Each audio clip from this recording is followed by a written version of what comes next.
Just the other day on my blog, I took a picture that had a few people asking questions. Some wondered if this was done in Photoshop, if some things were applied in multiple layers, and instead today I'm going to show you how it was done using just techniques on the camera with very large aperture and do all the work in camera. And it starts with a piece of paper and a little crafty thing my wife has for cutting out an interesting shape. There's the result. I get a star shape, and you can do this with just about anything. You could cut it out by hand, or you could use a pattern like this.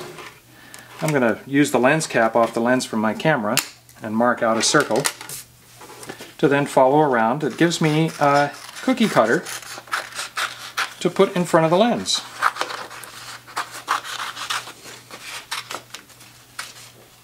And the result is an interesting background when paired with lights in the distance.